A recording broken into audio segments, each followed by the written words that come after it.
Friends, మీకు ఈ video నచ్చితే లైక్ చేయండి, సబ్స్క్రైబ్ చేయండి.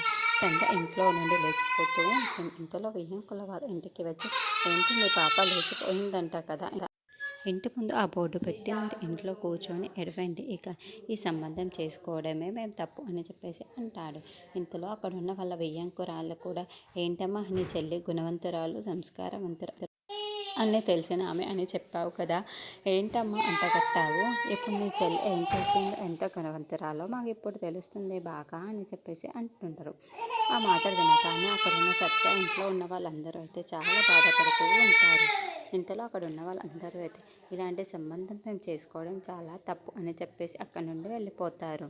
ఇంతలో అక్కడున్న క్రిష్ అయితే సంధ్యని గుళ్ళోకి తీసుకొని వచ్చి పెళ్లి జరిపిస్తూ ఉంటారు.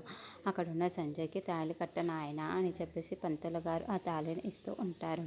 ఇంతలో అక్కడున్న క్రిష్ చాలా భయపడుతూ ఈ పెళ్ళినైతే జరిపిస్తూ ఉంటాడు. తర్వాత సంధ్యని ఎలా ఎదుర్కోవాలో ఏమో అని చెప్పేసి అనుకుంటూ ఉంటాడు. ఇంతలో క్రిష్కి సత్య ఫోన్ చేసి జరిగిందంతా చెప్పడానికి ఫోన్ చేస్తూ ఉంటుంది. అది చూసిన క్రిష్ అయితే, ఏంటి సత్య ఈ టైంలో ఫోన్ చేస్తుంది, పెళ్లి విషయంగానే తెలిసిపోయిందా ఏంటి, ఇప్పుడు నేను ఏం చేయాలి, ఏమని నచ్చ చెప్పాలి అని చెప్పేసి చాలా భయపడిపోతూ చెప్తూ ఉంటారు. ఇంతలో అక్కడున్న సత్య ఫోన్ లిఫ్ట్ చేయకపోవడంతో సత్య చాలా కంగారు పడిపోతూ ఉంటుంది.